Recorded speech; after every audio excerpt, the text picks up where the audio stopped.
you guys. I love you guys. Well, thank you for sharing all of that. So there's a lot of different reasons for being here, and back pain is such a common thing, right? Especially at a certain age, right? We'll experience it more. And so causes can be many, including, as I mentioned, sitting, a lot of sitting that we do in this culture, driving to work, sitting for eating and TV watching and work and all those things, so hard on the lower back for a number of reasons, but a lot of pressure that comes down into the lower back. So we might have compression in those lower discs. And that's shortening of the fascia. So you guys hear me talk about fascia a lot in my classes. So when we're collapsed in our posture, we lose our core, that fascia starts to adapt. And fascia is super intelligent. It wants to support us in whatever we do in our lives. And sometimes that's not a good thing. So it adapts, but if this is our position, it's shortening and it's adapting to that position. And when the fascia kind of condenses and thickens and shortens, then the bones start to be more closer together. Things are like squeezing together, and then disc problems can arise. So the pressure is one issue. Another issue with sitting is that it affects our hip flexor psoas area. So this area being in a bent position all day becomes weak and or tight, and that can start to pull our pelvis into an anterior tilt. Some of us have posterior tilts as well.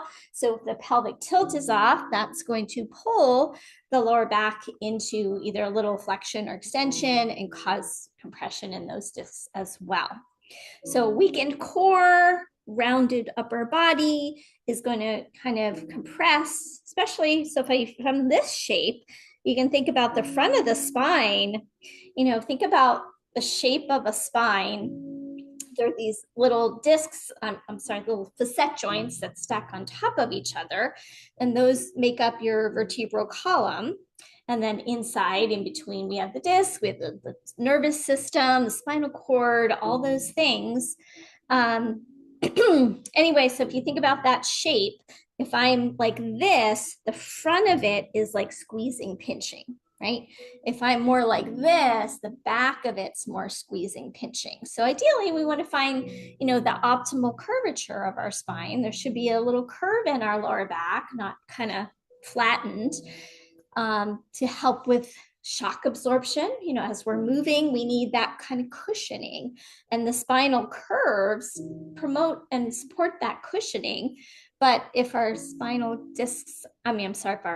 column is out of alignment, we're not going to have that same shock absorption, right? So then we're going to have more compression.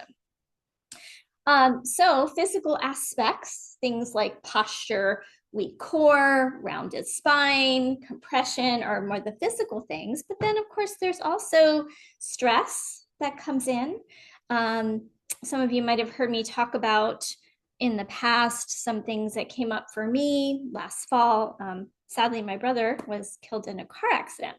And you guys know my journey I've been on with taking care of my mom, who's not in good health. But one of the things that happened over, in that time period is I had to share the news with my mom of my brother's passing.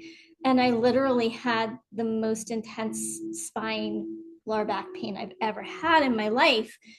Because basically everything seized up and it just like shot up my spine like a lightning bolt, and everything kind of locked down.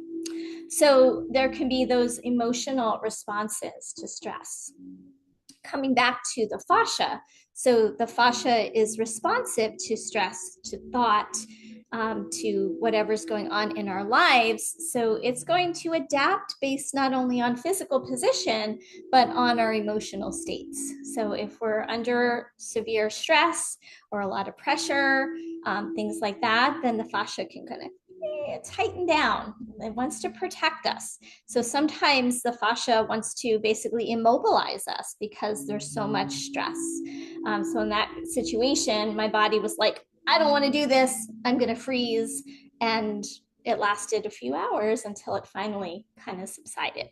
So we might have those issues as well, the emotional stuff.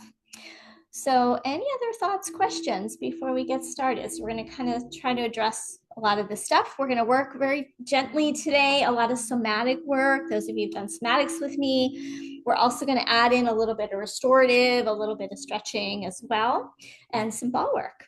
So it'll be kind of a nice, well-rounded practice. So go ahead when you're ready. Let's go ahead and come on your back, and we're going to start in what's called constructive rest position. So constructive rest position is feet flat, knees bent. Okay, and that helps relax the lower back. And then once you're down there with your feet flat, knees bent, you might decide you want to widen the feet and let the knees drop in.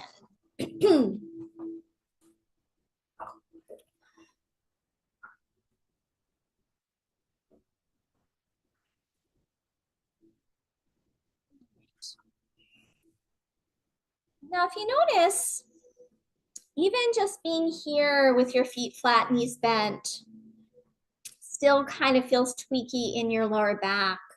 Feel free to take a little movement before you settle in. Feel free to maybe put some padding under your sacrum and SI joints. So maybe you need a little blanket cushion there. So I ask you to have, several blankets so that we can use them for body support. Maybe you feel like you need blanket under your head.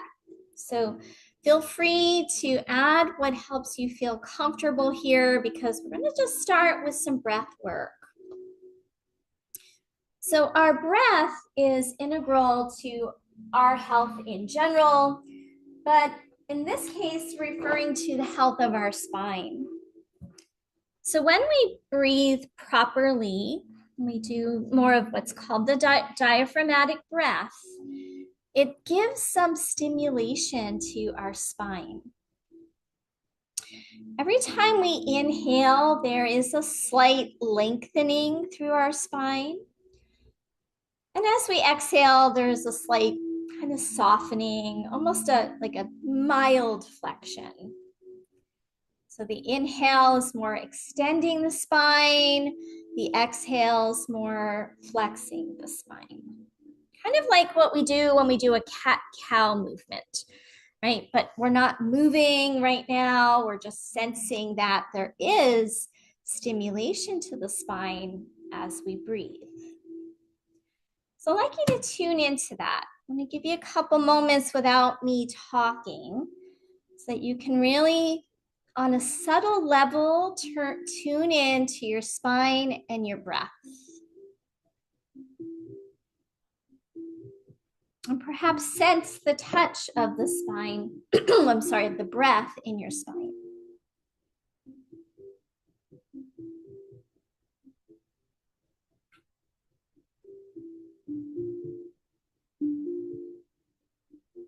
The breath come low and slow in the body. So aiming to have that breath in the lower belly, the lower back, and the rib cage. So if we are more shallow breathers, maybe more up in the chest, neck area, we're going to miss out on some of that stimulation to the bones in the hips, the pelvis, and the lower back. So for the next few moments, as you breathe low, slow, and deep, sense that there is breath in the hips, the pelvis, the lower back. Sense that the bones themselves are breathing, pulsing.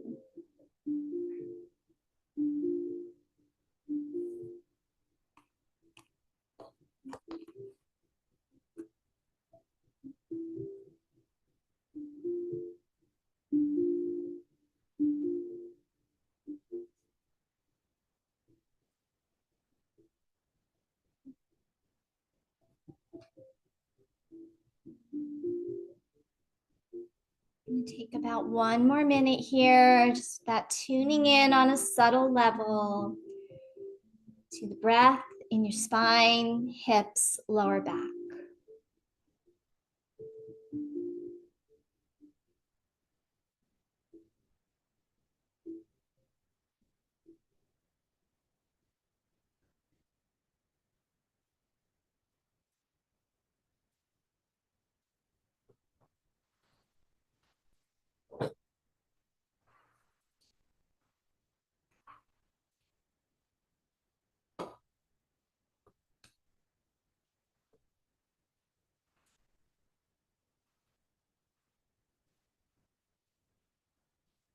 Last few breaths here.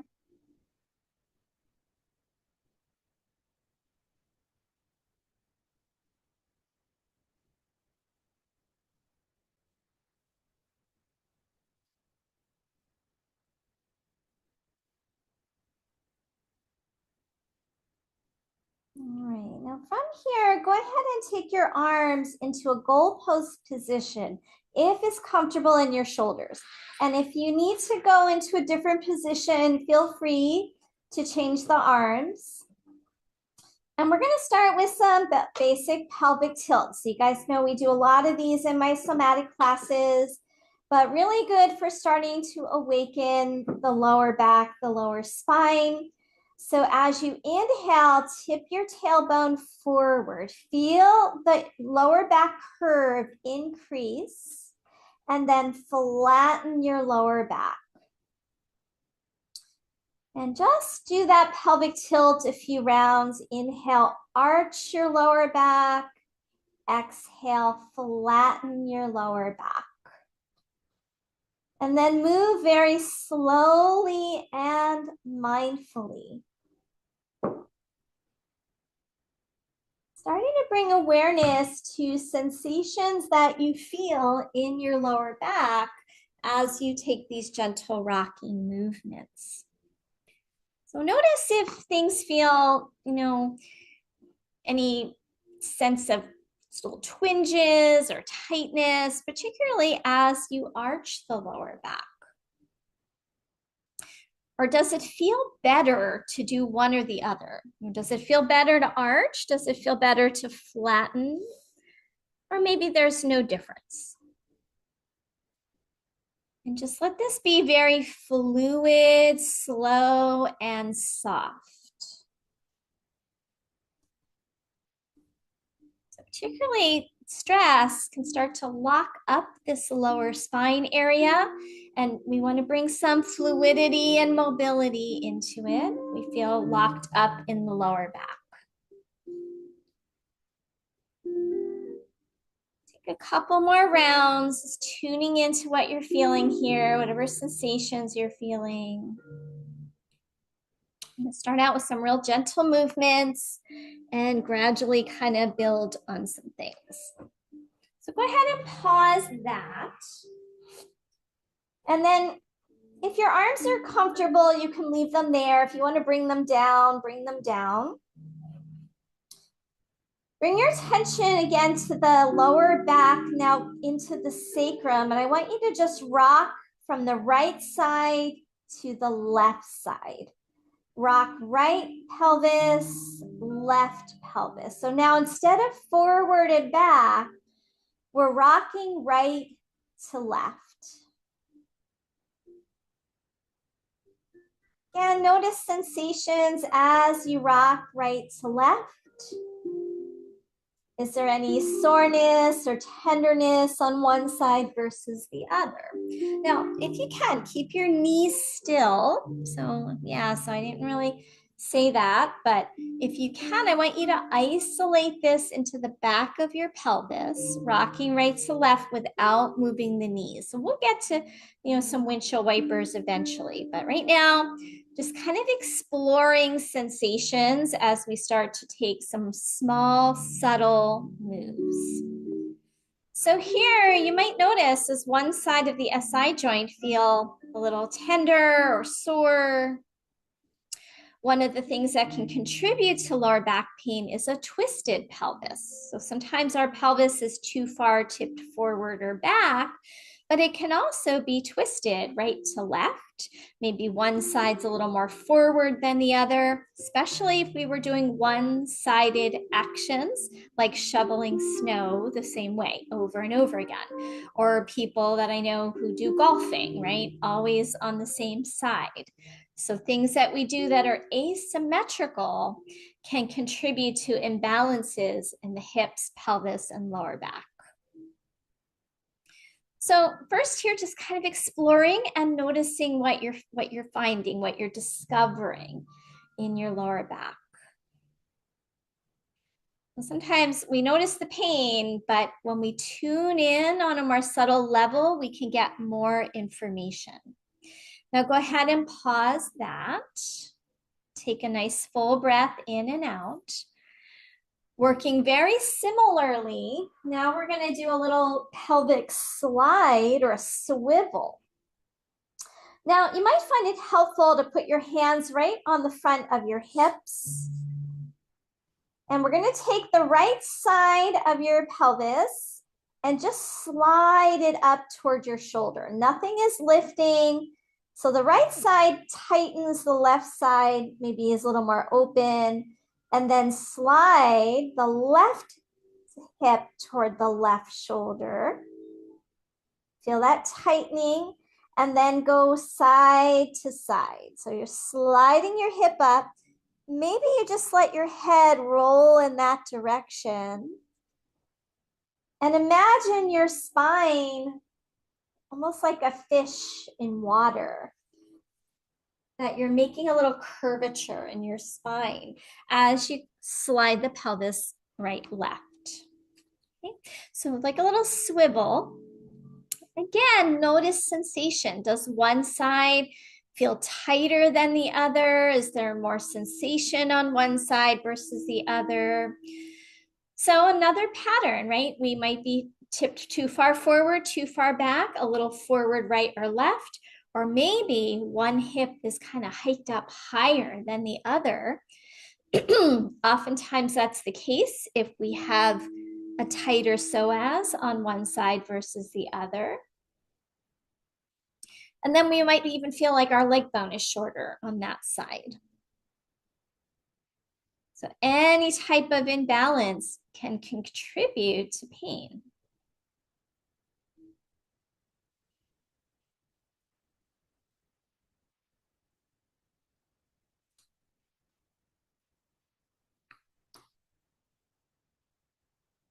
Finish up one more round like that. Again, just kind of this exploratory initial movement pattern here. Come to stillness, take a breath. Now we're going to take our feet as wide apart as the mat. And we're going to work with the right leg. And we're simply going to drop the right knee into the center. And then drop it out to the side. Okay, so just moving the right leg, drop it in and drop it out. Notice here your range of motion. Notice sensations in the inner and outer leg. So some things at play here. So as we go through these different movements, I'll talk to you about each of these different aspects. So if we're tight in our hips, oftentimes that can translate into lower back pain. Again, sitting maybe, we're more stagnant in our hip joints. The fascia might thicken around the joint. We might have less fluidity, less synovial fluid. And when there's tightness and stiffness in that hip joint, the next closest joints often will take sort of the brunt of that. So it could affect our knees. It could affect our lower back. Notice if there's tightness in your IT band on the outer leg, or tightness in your inner thigh, the adductor muscles. The adductor muscles are tight in the inner thigh. This connects up into our pelvic floor. And pelvic floor dysfunction is also something very much associated with lower back pain. A lot of us have kind of weak tone in our pelvic floor. When you're ready, switch that over to the other side, do your other leg. And again, a little compare and contrast, right? Is the range of motion the same on both legs? Is it different? You feel tighter or more sensation? So again, these initial things, just kind of exploratory. So you can see what's present for yourself.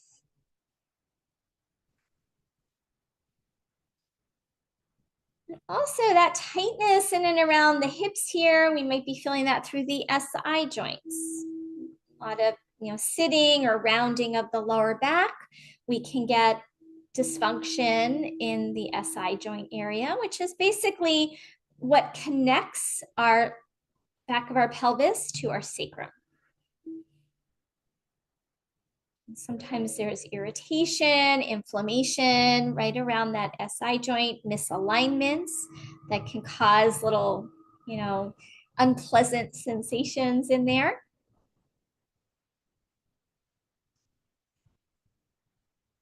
All right, and then go ahead and come back to a pause.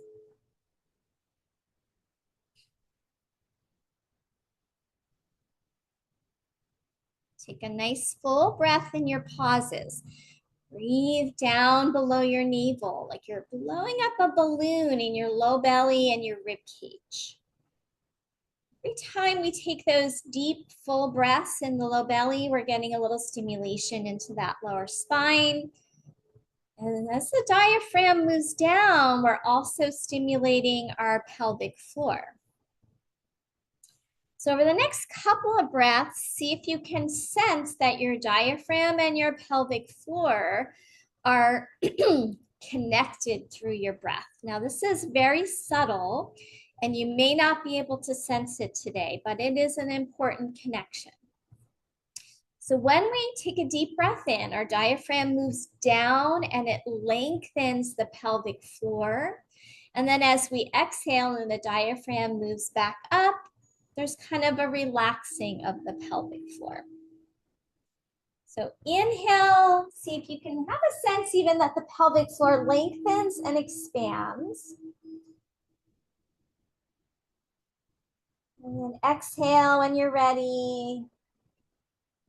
Just kind of comes back to original position.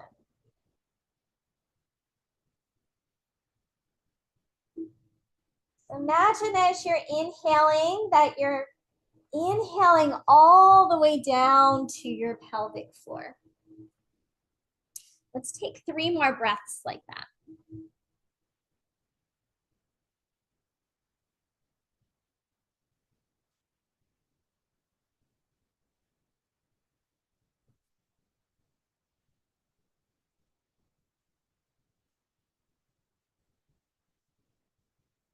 Don't worry, if anything's challenging today to sense it or you're not getting it, don't worry, just kind of introducing some of these topics today.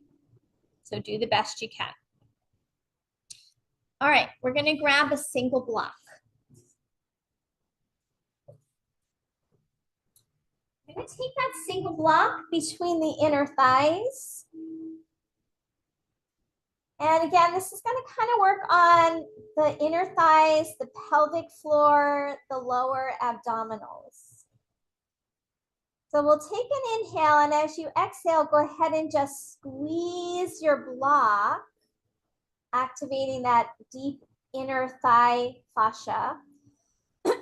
Inhale, relax. Exhale, squeeze the block. Now keep that going and notice as you squeeze the block, any sensations in your lower back, your SI joints, and keep going. So when we squeeze the block, there is a gentle kind of widening of your lower back, your sacrum, your SI joint area. So see if you might notice that as you squeeze the block, there's an opening or a widening or spreading into the lower back SI joint area. So basically, we're contracting the front a little bit, including our lower abdominal muscles, transverse abdominis. So they kind of work hand in hand. When we engage those lower abdominal muscles, pelvic floor, we're creating more space in the lower back.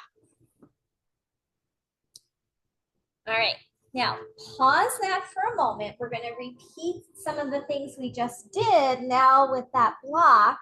Take the arms back into goalpost position if they're not. And now we'll go back into that pelvic tilt. Inhale, arch your lower back. Exhale, flatten the lower back and squeeze the block. Inhale, arch. Relax the inner thighs. Exhale, flatten. Squeeze the block.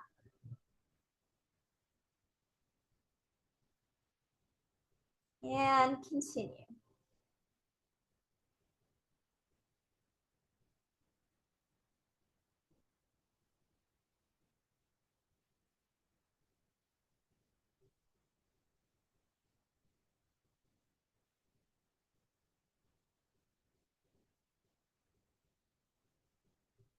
Now we're going to add on to this one. After the next round, go ahead and pause and interlace your hands behind the back of your head. Now going into the arch and curl with the block squeeze. Inhale, arch your lower back. Exhale, squeeze. This time, curl up like a sit-up. Press your lower back into the floor and then come down. Inhale, open the elbows, arch the back. Exhale, curl up, squeeze your block. Okay, so notice that as you curl up and you squeeze your block, press your lower back into the floor, we're strengthening the lower abdominals, transverse abdominis. And when we sit, these are muscles that tend to get very weak and are underutilized. So as we do this little movement pattern, we're helping to strengthen those muscles.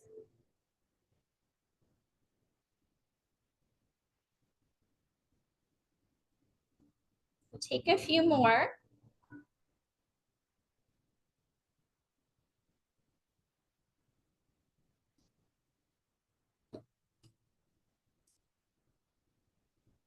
Let's do 2 more rounds.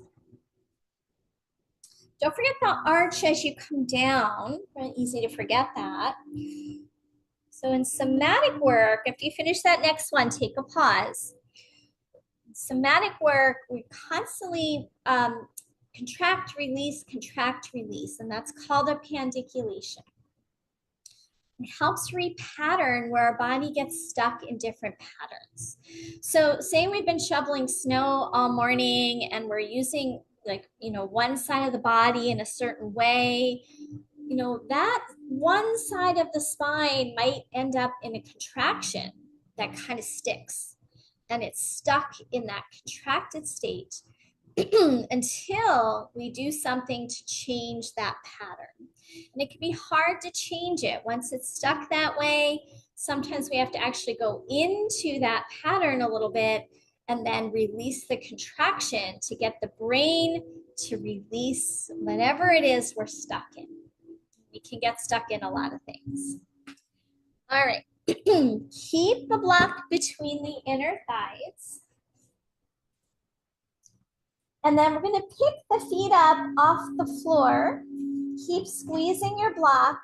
Flatten your lower back into the floor. Take your arms out to a T.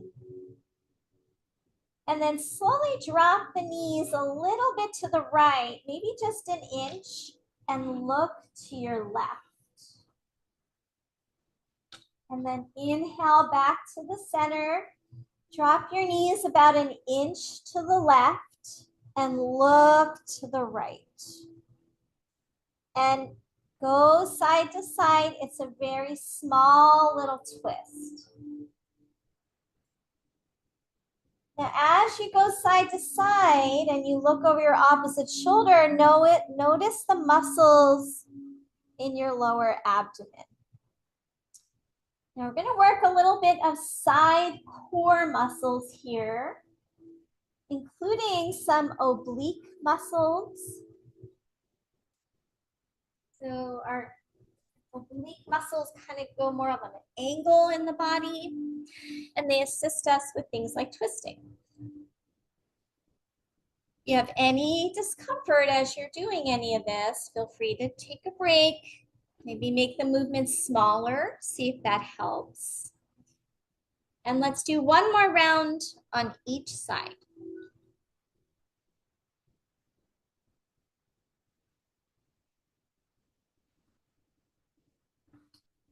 then come back to center, release your feet down, take your block out and windshield wiper your knees now. Just let all of that go.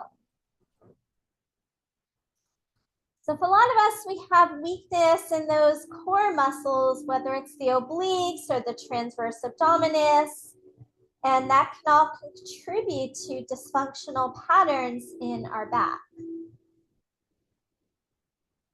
So sometimes it's accumulation of lifestyle, our patterns of sitting, our patterns of using our body, but sometimes it's that one thing that we did, the snow shoveling, that throws everything off balance.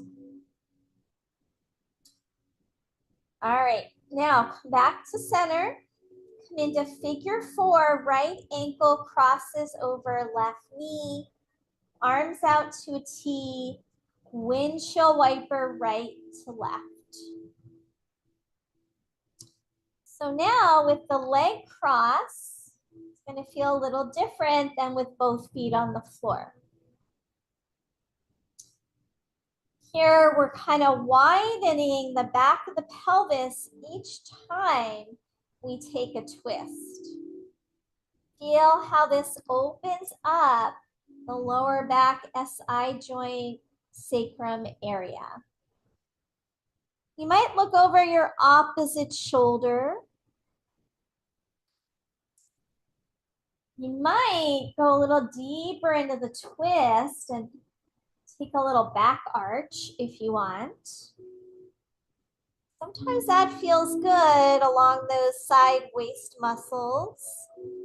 If you feel tweaking or anything that's uncomfortable, then make the movement smaller. This gentle twisting side to side starts to loosen things up in the lower back muscles. Really important to go slowly. Number one reason is that when we go slowly, the nervous system, the brain, and the body perceive that we're safe. And when it perceives safety, it starts to release some of the gripping, the tension, contracting. But if we're going fast, the body might sense you're going to hurt it again, and it's going to not release that tension. So move as if you have all the time in the world. Like this is a luxury to just do this simple twist.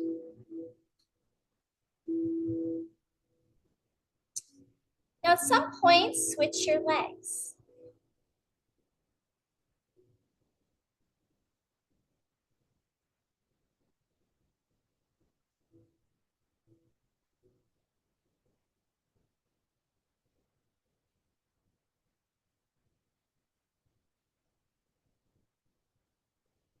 Very slow motion.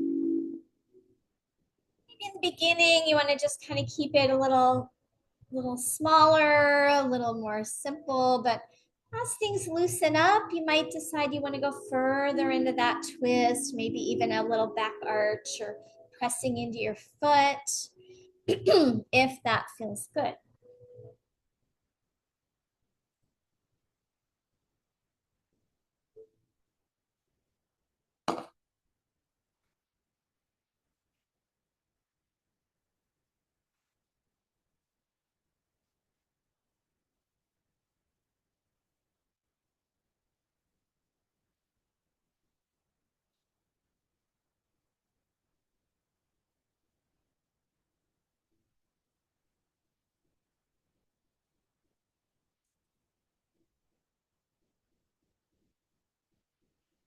All right, go ahead and come back to the center. Uncross your legs. Take a pause.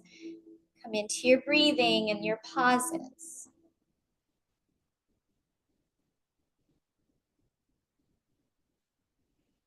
So one more round of these windshield wipers. We did it with our feet flat with the figure 4. Now cross the right leg over the left, no space between the inner thighs. And again, windshield wiper. So now with inner thighs crossed, a little bit tighter through that move.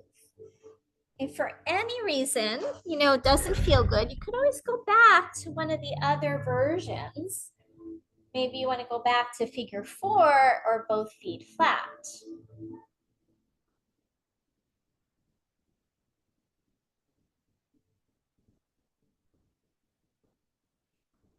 Notice changes in sensation as we change the leg position.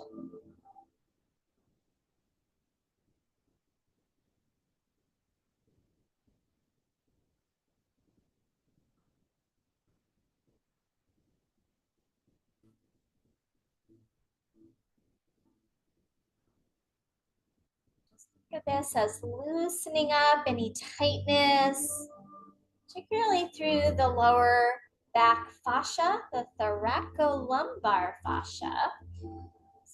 Next, the back of our pelvis, all the way up into our rib cage. That can get short, tight, thickened. So we're trying to bring some fluidity into it. Okay, go ahead and come back to center, uncross for a breath. And let's go ahead, do your other side.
Let's go ahead and come back to the center, uncross, take a moment. So right there, we built in a lot of fluidity, some movement. So things like sitting all day, things are stagnant. We want to break up that tension. But sometimes we also need to create stability in the lower back, especially if we tend to be a person who's very flexible. Maybe we do a lot of yoga, and this can create strain on the SI joints. Just depending on what we're doing throughout our day. So we also want to work on things like creating stability in the hips, the pelvis, and the SI joint. So this next one is called the push-pull. And some of these things you guys have done with me before, but maybe not as one big sequence. So we're going to bring our knees over our hips and put your 2 hands right on the fronts of your kneecaps. And then flatten your lower back into the floor. So you should feel a little tone in those lower abdominals. Now, with your right leg and hand, press your leg and hand into each other. And with your left knee and hand, pull. So right hand's pushing, left hand's pulling. And then relax and switch. Left hand pushes, right hand pulls, and flatten your lower back into the floor. Now alternate push, pull. Try to keep the knees in line with each other. Don't move them. And try to keep pressing your lower back into the floor. And so these two opposing actions of pushing, pulling creates a stabilizing effect in our lower abdominals and in the lower back. So see what you notice, what you're feeling as you do the push, pull, and alternate sides. Again, if anything causes discomfort, not happy with a move, feel free to take a break, skip it, modify if you like.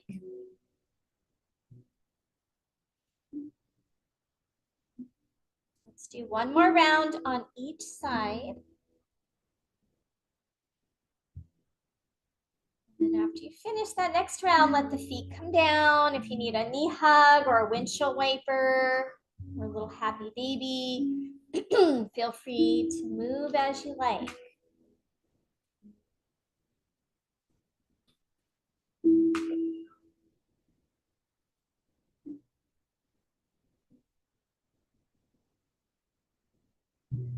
Right, so the next stabilizing exercise is called the gum exercise. So we imagine that there's sticky gum underneath both feet. Both feet are flat. And we're gonna place our hands on the front of the pelvis, right on the two hip bones.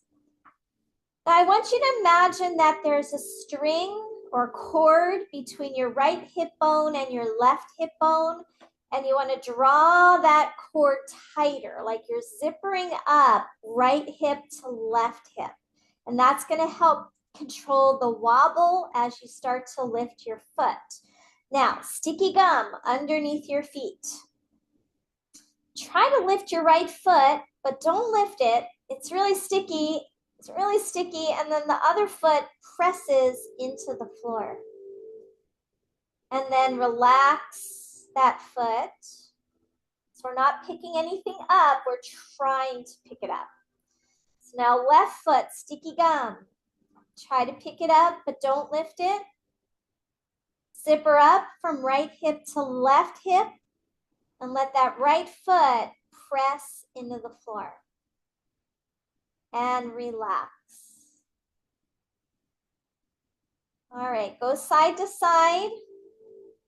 Try to lift one foot without wobbling your pelvis side to side. Keep the pelvis as stable as you can.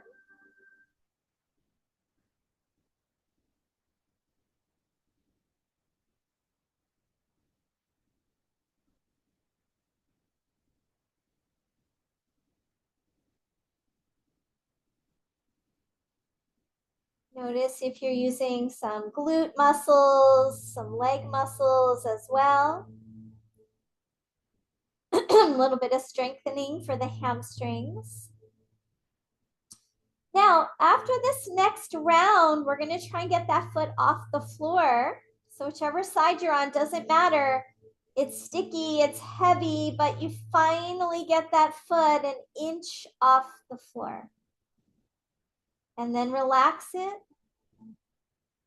And do your other side. It's heavy, it's sticky, and you lift it up a tiny bit and release. So it's very kind of precise, mindful movement here that we're trying to control and stabilize the pelvis as we shift our weight from one foot to the other. Challenge yourself to keep that foot as low to the ground as you can. Notice just the slight shifting of the energy from one leg to the other, but keep the pelvis as stable as you can. Now, if this is going pretty well and you want to move on, we're going to lift the hips off the floor in the next round. Now, you can keep going with what you just did, or lift the hips in a baby bridge. You're going to stay close to the ground. Basically, you just want to be able to slide your palms under your bottom. Hands on the hip points, zipper up, and practice your gum exercise. Maybe the foot lifts, maybe it doesn't. Keep a little pelvic tilt here so that you feel like you're long through your lower back. So I'm almost doing a slight posterior tilt instead of like arching the lower back a lot here. And if you can't get that foot off the ground with the hips up, just practice shifting from one foot to the other.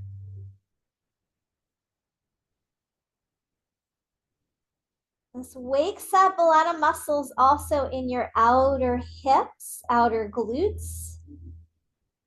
Those muscles are often, again, weak from sitting, and we're using those muscles here to help balance out that wobble in the pelvis. Right, when you're ready, go ahead and just relax everything, let the hips come down, take any counter poses that you might want to do. So now we did some stabilizing work. The block work was also some stabilizing work that we did earlier. So now let's go back to a little mobility after that hard work. So we're going to just take that right knee up into the chest and circle it. And you can make those circles as big or as small as you want.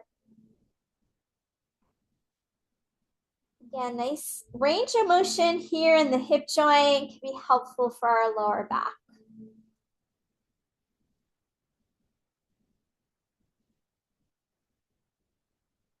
Okay, and at some point, just reverse that circle.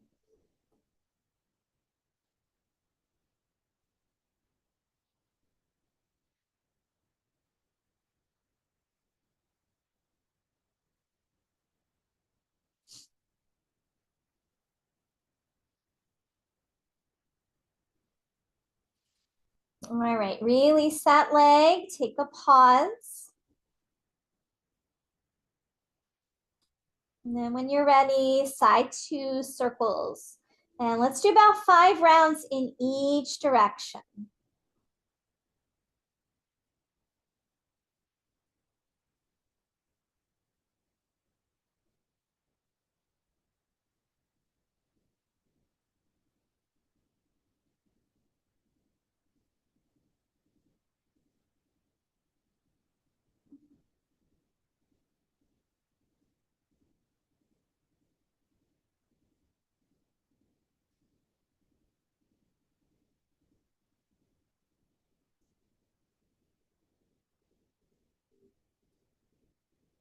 All right, after you finish 5 in both directions, set it back down.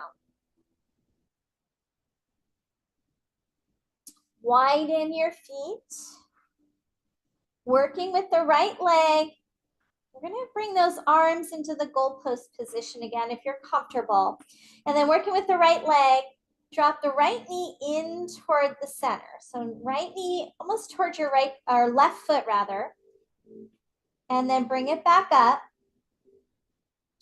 Now adding on an arm reach. Drop that knee into center as you straighten the right arm and look over your left shoulder. And then bring it back. Okay.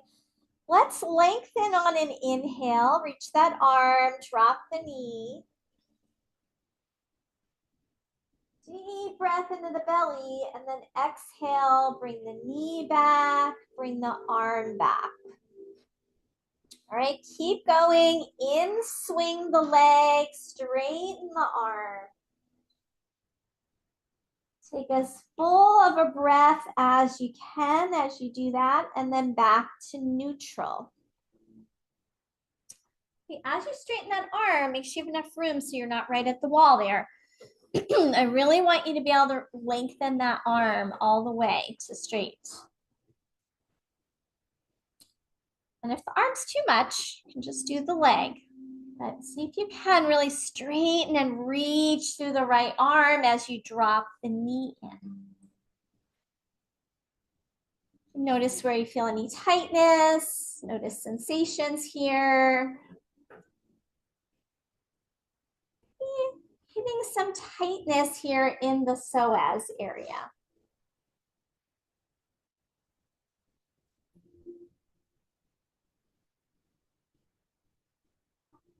Also, we're getting what's called internal rotation of the right leg. So every time we rotate that right leg in, we're widening and opening the right side of the hip joint, the back of the pelvis, the SI joint, the sacrum. And now when you're ready, you're gonna pause and you can switch sides. We'll go to the other leg.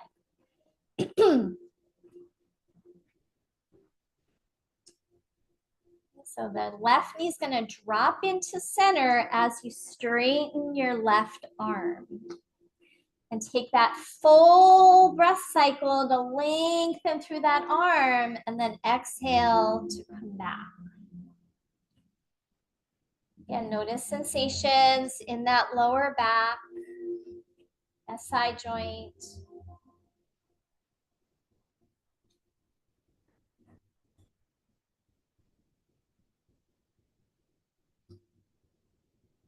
You find a good position for yourself and you're like, oh, that's really good.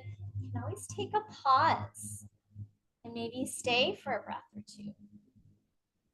We don't want to stay super long in any position because then we move into stretch, which could activate the stretch reflex. Some of you learned about that with me in our yin series. So we want to keep movement going. That's going to help prevent the fascia from kind of rebounding into a spasm, right? We want to just create that feeling of safety so it starts to release its grip. But maybe, you know, a breath or two holding is okay. Just don't want to get into holding a deep long stretch, at least right now.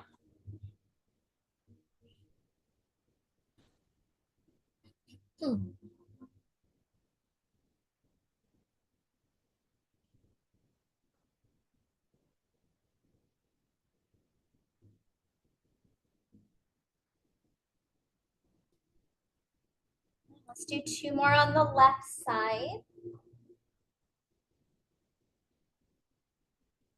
And then pause. So really, we could spend a whole class focusing on these different aspects of the lower back. So maybe we could put all of our focus on the SI joints and the sacrum. We could put all of our focus on the pelvic floor and the lower abdominals. So I'm trying to give you sort of a smattering of all the things. So notice, which things are more helpful for you, which things, feel good. Maybe those are the things you want to focus on your own. All right, so just a little fun one now. We're going to roll to the right side and stack up your knees. Bring your hands behind the back of your head. Okay, now take your top elbow up toward the ceiling, drawing a big arc, and then open it up toward a twist, and then start to let your knees follow back up to the center. And then just even yourself out. Now roll to your other side. Bring your elbows, stack them up. Take that top elbow up into a big arc, open toward a twist, and then let your knees come back to the center. And now kind of roll side to side. Let your knees drop, let your elbow follow, roll to your side. And then take your top elbow, open it up into a twist. Let the knees start to follow. And then the knees drop over to the other side. The elbow comes across, follows. So on your own, just go side to side, and you're gradually just rolling from one side to the other.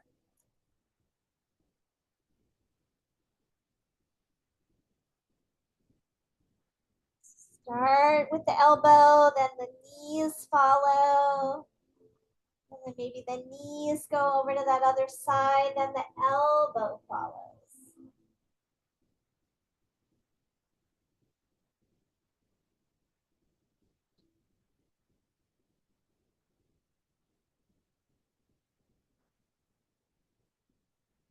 So just getting in some twisting here. Twists are so good for breaking up stagnation in the spine. Another culprit to lower back pain is when we have stiffness in the thoracic spine. So that middle part of the spine is often very stiff, doesn't move very much. And the stiffer it is, the more the lower back tends to compensate. So here, just kind of creating some fluidity in the whole spine.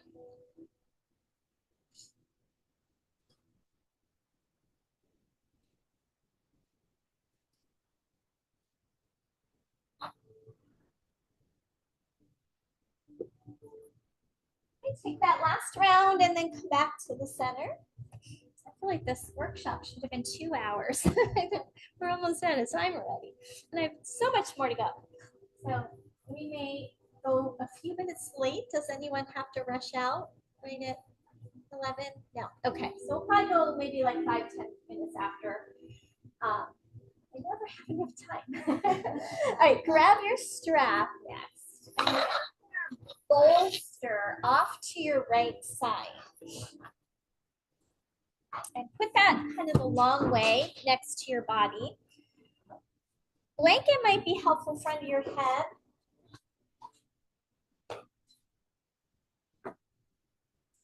And we'll work a bit with the legs here. Actually, I'm gonna do my left side first. You guys stay on your right, but just for the sake of the video, I think I'm gonna do my left side first. Okay, so take your strap up around your right leg.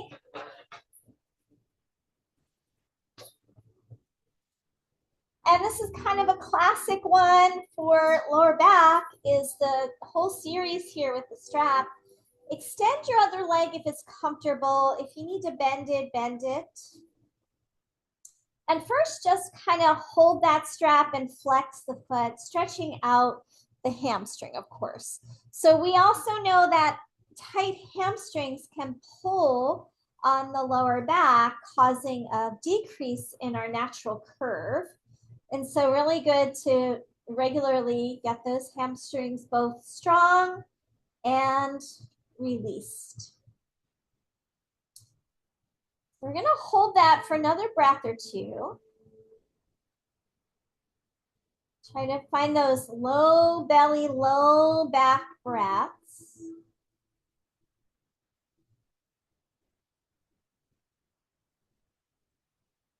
We're going to take the strap into our left hand. I'm sorry, your right hand. I forgot I'm on my left. Your right hand, and open that leg out, resting it on the bolster. Flex the foot, spread out through your toes, and then keep that opposite hip, shoulder, leg grounded. And here, opening up the inner leg all the way up to the pelvic floor. Hold for a few breaths.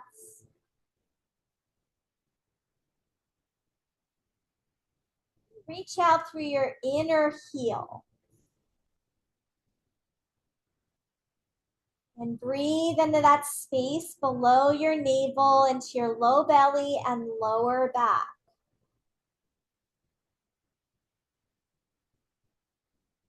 So tightness here along the inner leg can also indicate tightness through our central core of the body, including our pelvic floor. And now slowly bring that leg back up.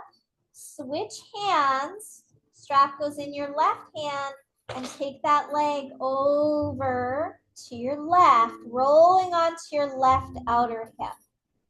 Stretching out through the IT band. Look over your left shoulder.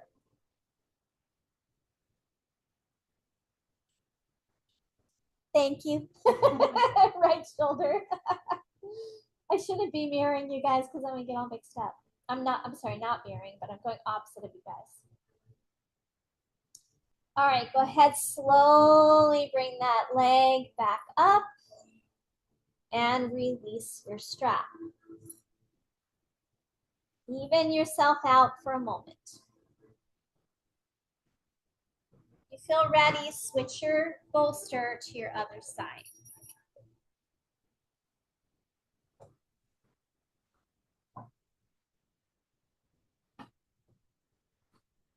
We'll take our strap around the left foot next.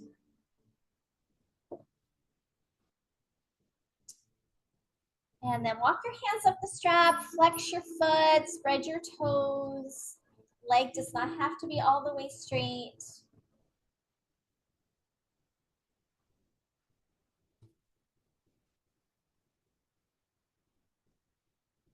All right, now strap into your left hand, hold close to your foot if you can. And then open that leg out to the side, rest it on the bolster if you can. So bring that bolster nice and close, all the way up to your hip if you can.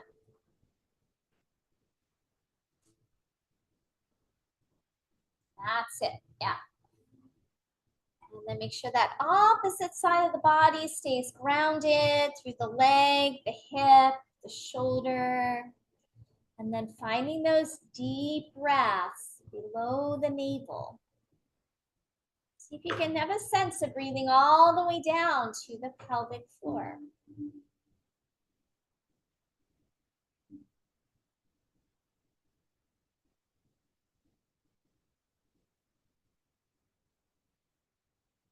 Great. Bring that leg back up, switch hands, take that leg across, going onto your right hip.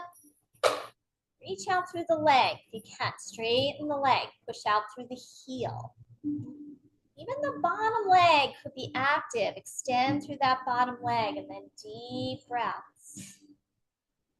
Opening up through that SI joint in the back. Good, and then when you're ready, slowly start to come up and set the strap down. Back to neutral. And now both palms at your side.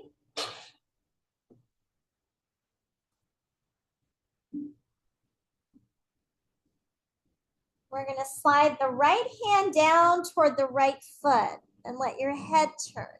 Contract that lower back side waist muscle and then release and go to the other side.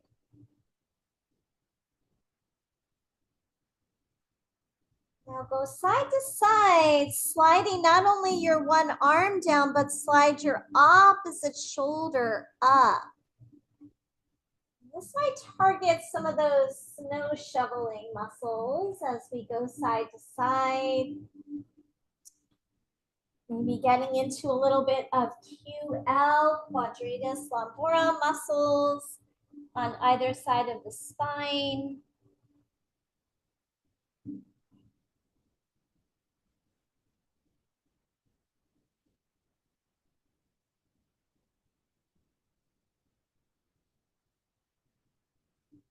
Keep going.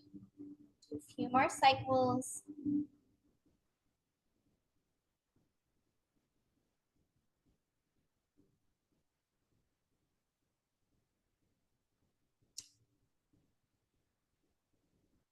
We're going to do one more round, and then we're going to do another movement pattern before we get into some ball work. All right, back to stillness. Take a breath or two in neutral. Now we're going to straighten both legs. Arms out to a T. Take your right leg up toward the ceiling. And now start to take it over to the left, just like we did with our strap. Roll onto your left outer hip and look over your right shoulder. And then bring that leg back up toward the ceiling and keep it there and go in and out of that twist. Take that leg across, reach through the leg, look over your opposite shoulder. That foot may or may not get to the ground, no worries. Now keep going, and if you have the space to do so, sweep your right arm over your ear and roll more over into that twist. And then take the arm back first, then the leg comes back up toward the ceiling. Okay, so we take the leg over, and maybe you just stick with that. Maybe you sweep your arm around.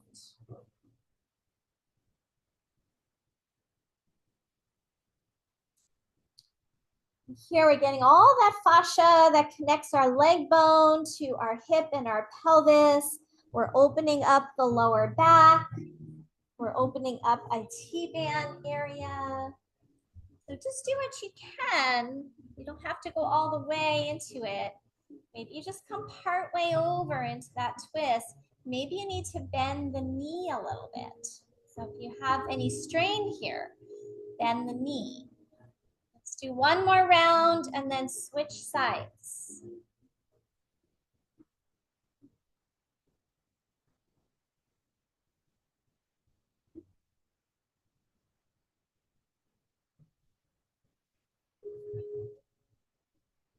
So taking that other leg up and crossing it over. So right leg might be straight, might be bent. The top leg might be straight, it might be a little bent. Maybe you sweep the arm. Maybe you just work on the leg for a few rounds before adding that on.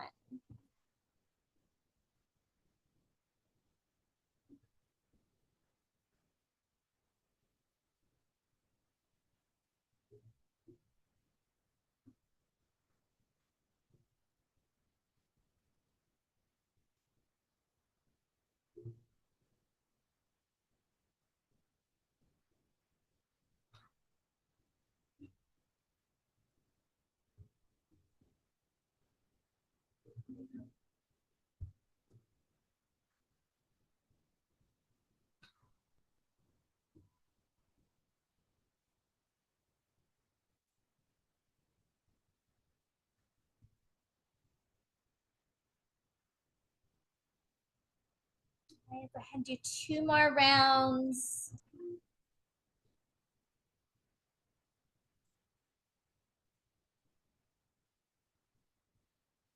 For that second round, come back into your pause.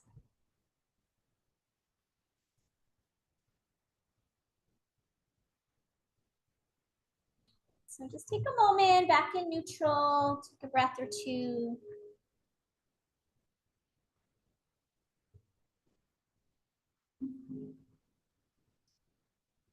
Right, let's grab a single tennis ball, but keep the doubles nearby. Start with a little single tennis ball work, so a little asymmetrical. At times, you may or may want a blanket under your head, so keep that nearby if you feel like you want it. We're gonna pop that ball right on the right side of your spine, in close to center and right above your sacrum, and then come back down onto the ball. Now, if you've never done ball work, it can be a little intense. You can always put a blanket over the ball to make it softer. Give yourself a moment to adjust to feeling that pressure of the ball. Now, you don't want it on the bone of your spinal column or your sacrum. It's right above in that little corner between your spine and the inner part of the sacrum.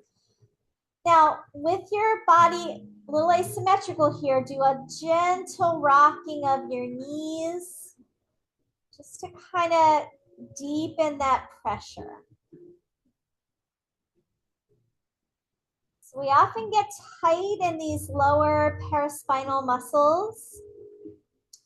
They can get shortened and condensed. So the ball work can help soften them up and loosen things up. Now, if that's not too intense, try picking up your knee and moving your knee a little side to side. That's going to change it. You might use your hands to hug the knee in, or you might just circle, move the knee, or maybe it's better for you to keep that knee on the floor. And then move the ball a little bit. Maybe you want to move it a little bit away from the spine or a little higher. And continue with this little movement with or without the knee coming up and in.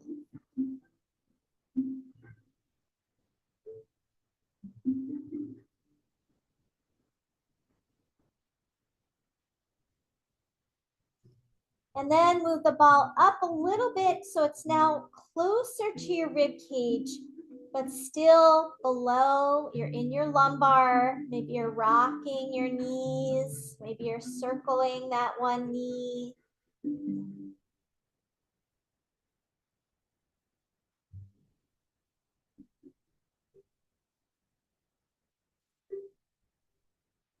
Sometimes I also will go into a figure 4, and you might try it with right leg in figure 4 or left, see what feels better, and just do a little rocking that way.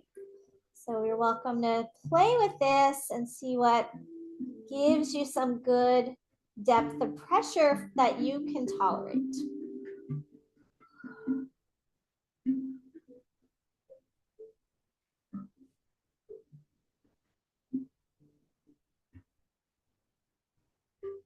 Feel free to move that ball one more time to a new spot. Maybe further away from the spine or closer. Stay in that place between the sacrum and the rib cage. So in the fleshy lumbar area. All right, and now let's take that ball out and just notice the one side versus the other for a bit.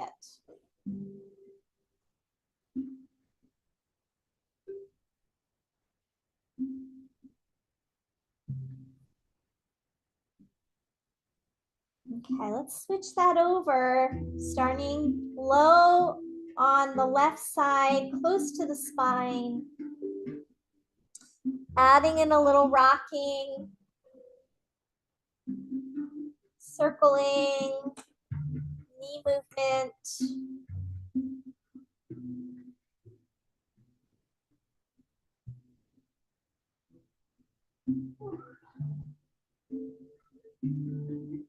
Remember, you can always put a blanket on top of the ball.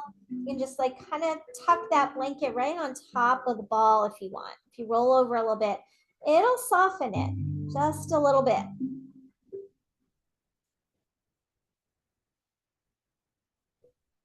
All right, try a new spot with your ball. Maybe a little further away from the spine, maybe a little higher up.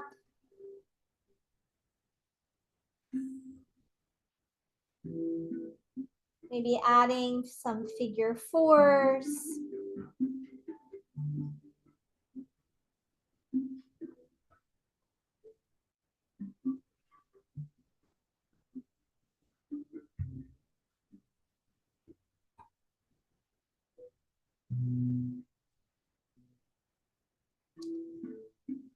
Then move it a little higher up by the rib cage, but still below those bones.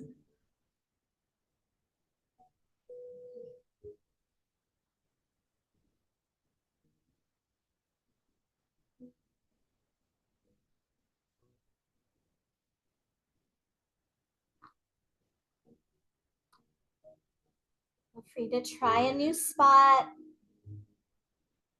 And if you find that there's tightness in a certain area, you might want to move the ball there.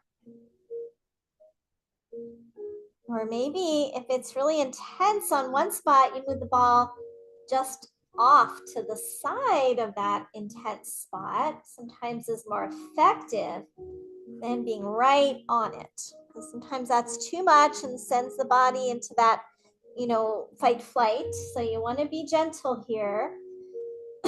And just respect your body's limits.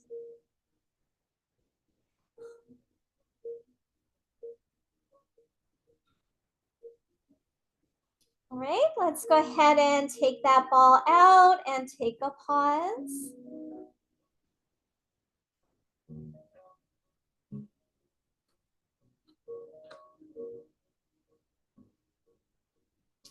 All right, now grab your double balls, give them a squeeze so that they separate slightly, and you're gonna put them down toward your tailbone in your gluteal area.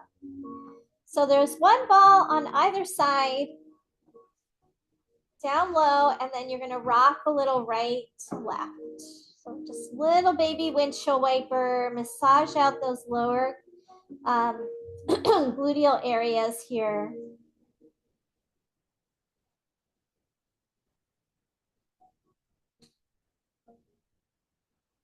Sometimes I do a little swivel of the hip moving up and down. Or maybe you want to pick your knees up and circle your knees. That's going to give you a deeper pressure. So giving you options. You don't have to do all the options.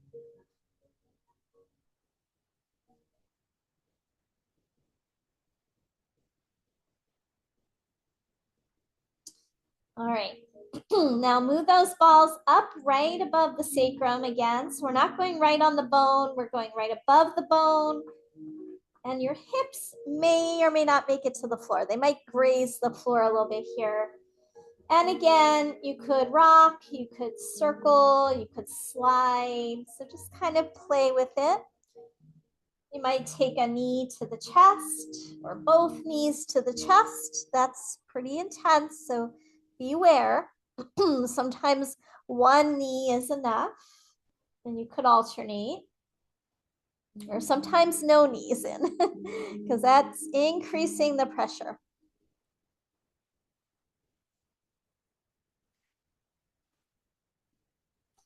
And then move the balls up so it's mid-lumbar. Now maybe that tailbone area makes it to the floor. And we're going to do those palm slides. So slide right palm down and then left palm down.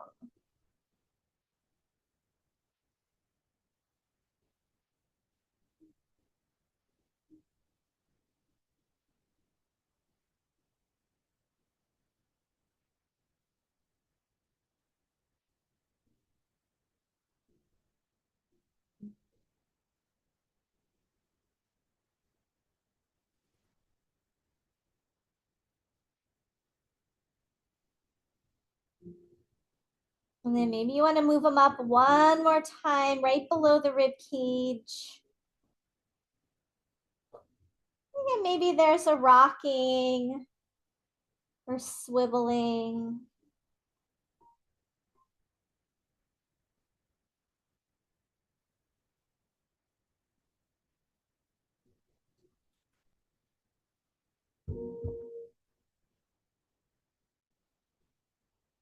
Maybe you go into like a full windshield wiper.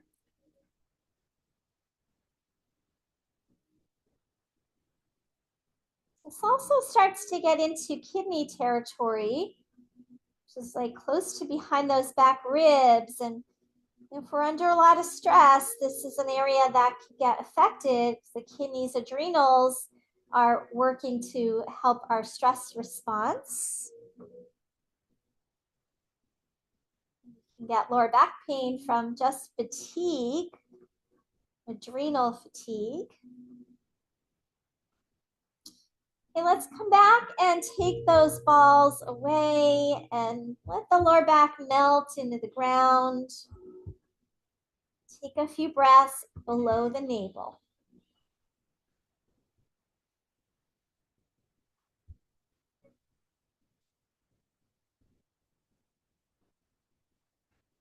Please slide the legs out straight. And if you have space, take those arms overhead, full body stretch. Reach through right arm, right leg.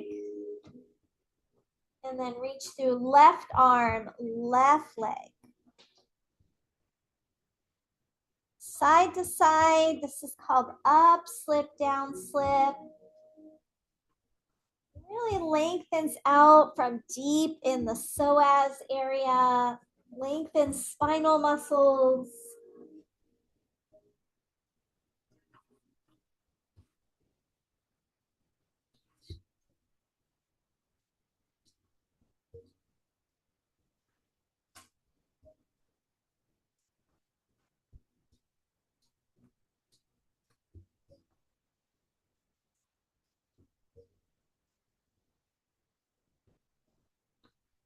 All right, go ahead, come to a pause and relax your arms down.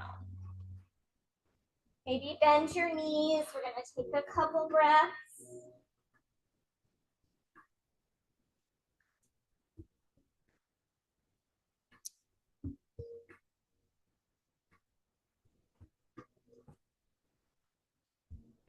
So we're going to grab our bolster. We just have time for a few more things. We're going to come to sit on the bolster. And then come down on your back with the bolster underneath the back of your pelvis.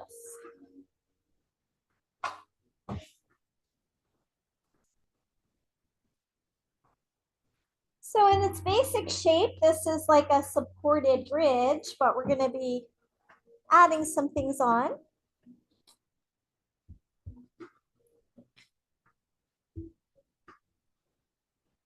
All right, first of all, just take a breath or two once you arrive there, letting your sacrum drop into the bolster. And then we'll bring both knees up and into the chest. So we stretch out that lower back by pulling the knees all the way into the chest.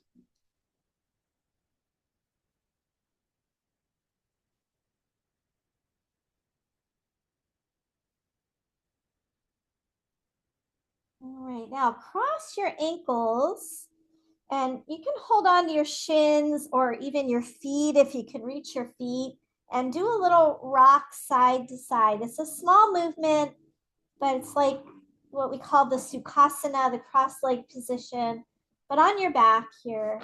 And you're hanging off the bolster to kind of open up your lower back. Now, if this doesn't feel good with the bolster there, you can always come down on the floor and do it.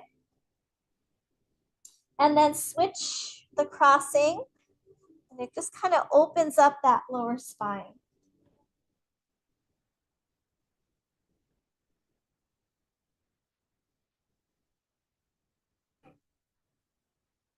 And now bring the feet together, hold the feet like down angle, and you're still kind of hanging off the bolster there.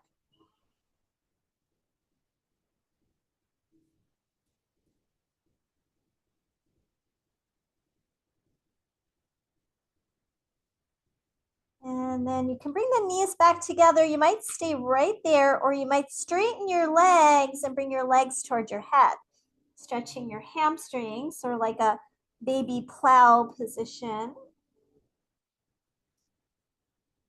You might hold on to ankles or feet or backs of thighs.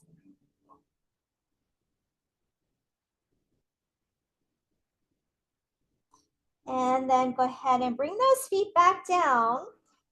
Make sure your bolster is in there really well, so you're still on your sacrum.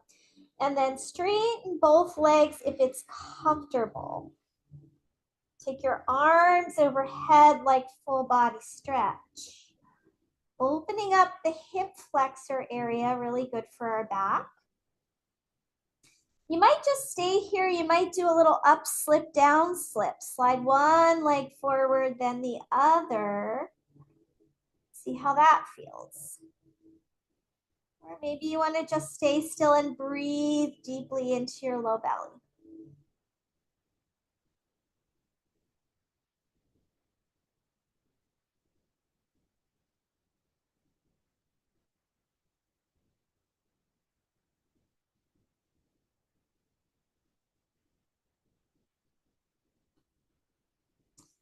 All right, so let's go ahead now and just kind of slide that bolster down.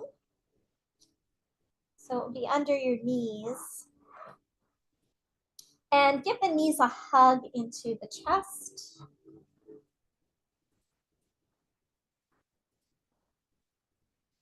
Rock right to left, right to left.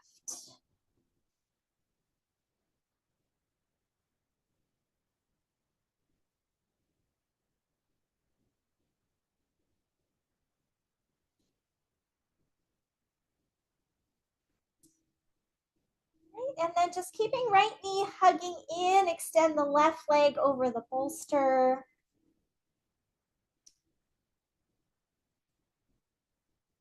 You want a little more, lift your head, chest, and shoulders, curl up.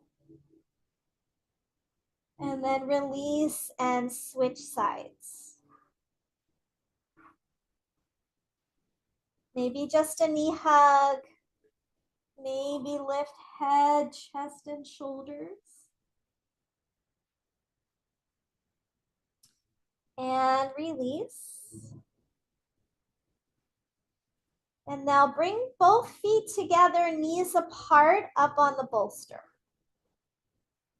So open up the inner thighs, pelvic floor.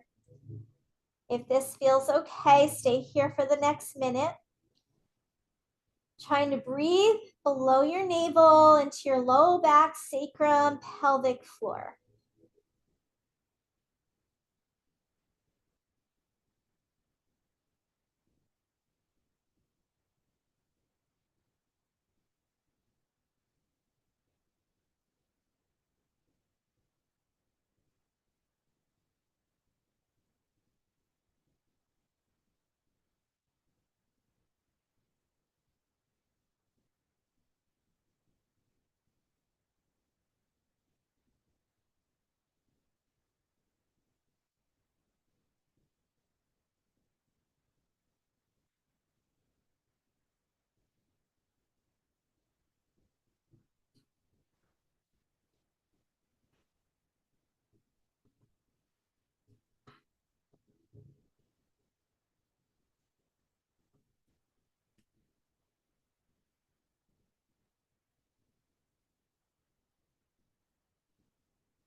And then let's go ahead and bring those knees to chest.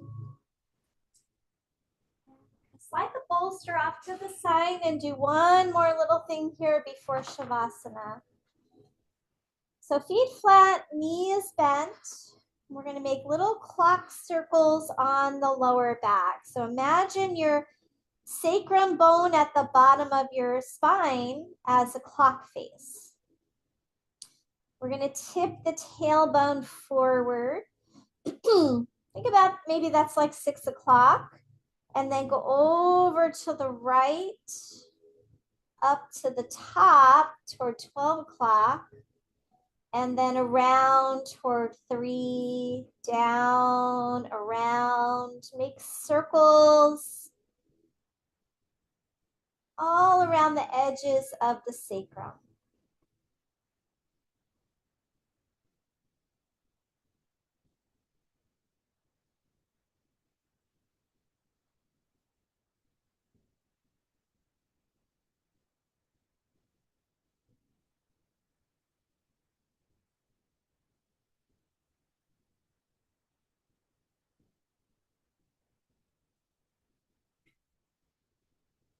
Now at some point, reverse that circle.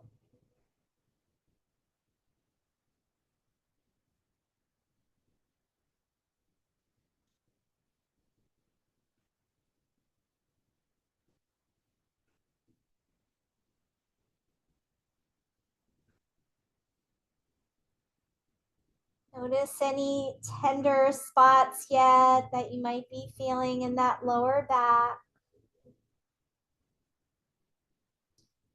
Trying to smooth it out, soothe any of those little tender spots out. And now come back to the center. Bring your attention to two corners. Doesn't matter which corners, but rock from one corner to the other corner. One corner to the other corner. So it's like outer hip to upper edge of the back of the pelvis. Almost like a little diagonal pattern. And then rock the other diagonal. Help balance out if we have a little twisting in the pelvis. Rock one corner to the other.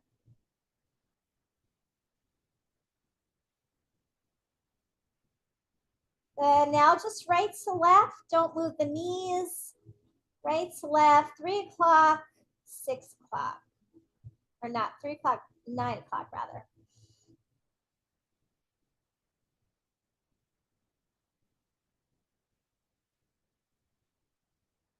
Just isolate the pelvis.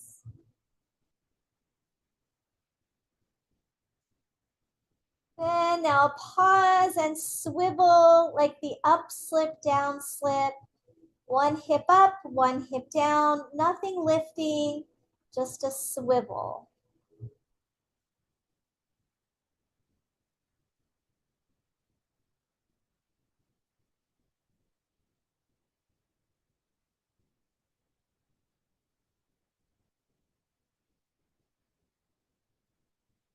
And then come back to pause, back to circle around the clock.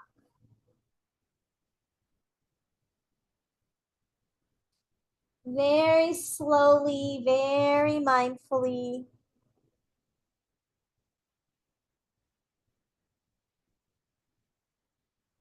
And reverse.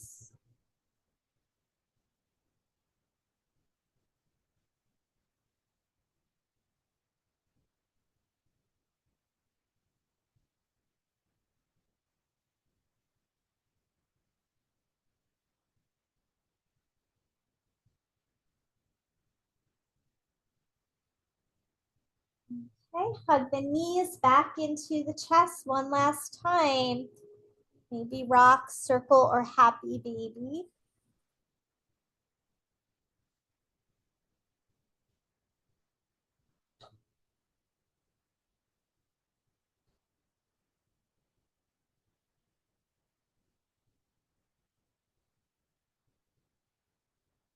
And then when you're ready, we'll find Shavasana. Maybe you want that bolster under the knees again. If you want to do legs up the wall or flat on your back. Down angle pose is an option if it doesn't bother your low back or your knees. So use the props however you like. You have a sandbag. You may wish to put it across the hips to help the lower back relax down. But for some people, it doesn't feel good to have the weight. So you decide.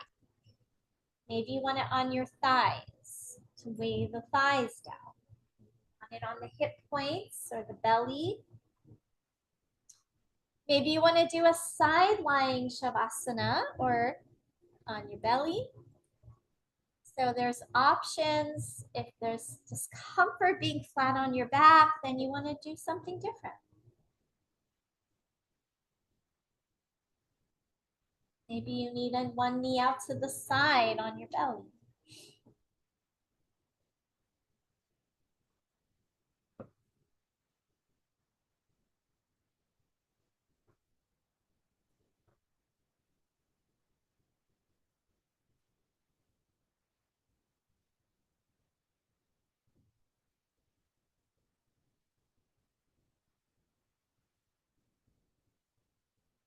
Continuing a breath that comes into the low belly, low back. So I think most important to our practice today is that we breathe properly, breathe deep, breathe slow, breathe low. Bringing some release to the lower spine just through the act of breathing.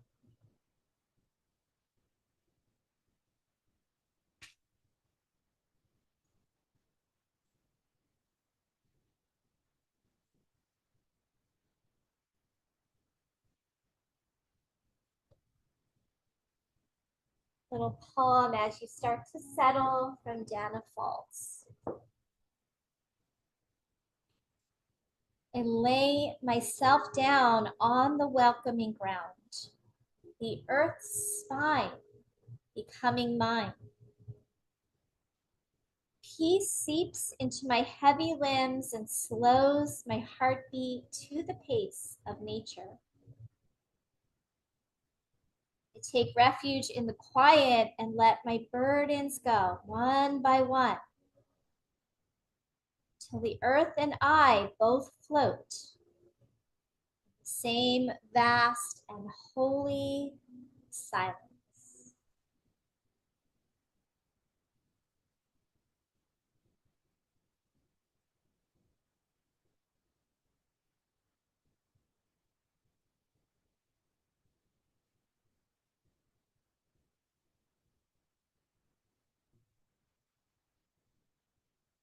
Sense of imagining lower back spreading, widening, softening, particularly if you're on your back, letting it melt into the ground.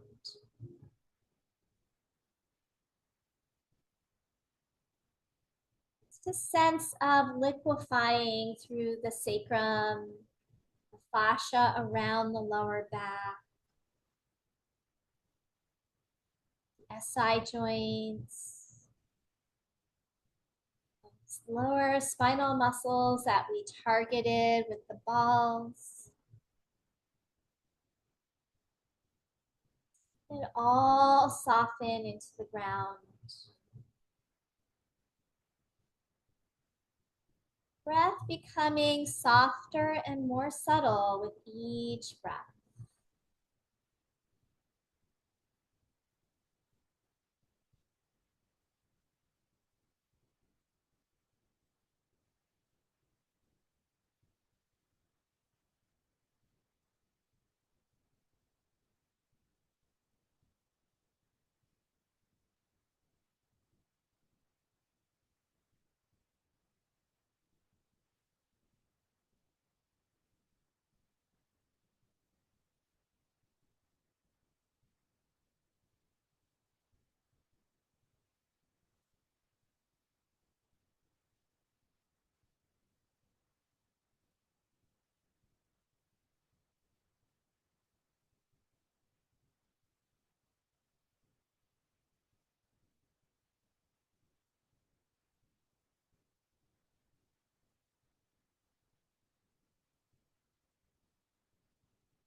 Take a moment now and start to come back to awareness.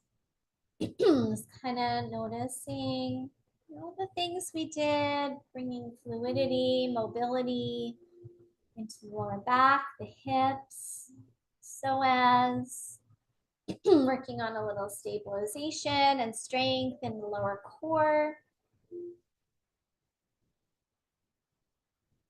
When you're ready, add in gentle, slow movements. Feel at any time you need to do knee hugs or windshield wipers before you come out, feel free. And we'll eventually come over onto our side. Pause and find a seated position.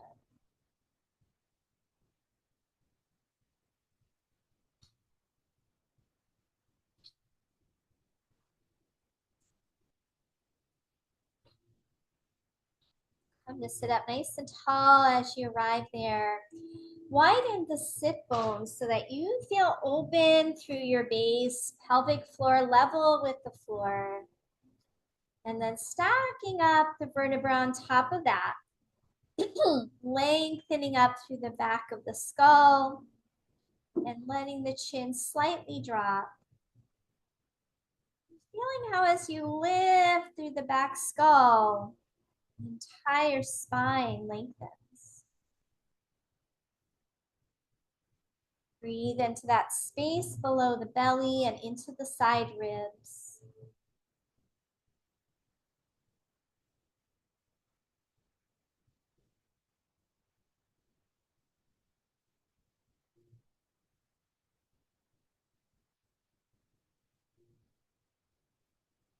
When you're ready, we'll bring our palms together in front of the heart space.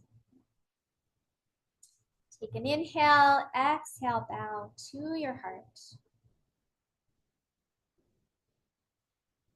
Namaste.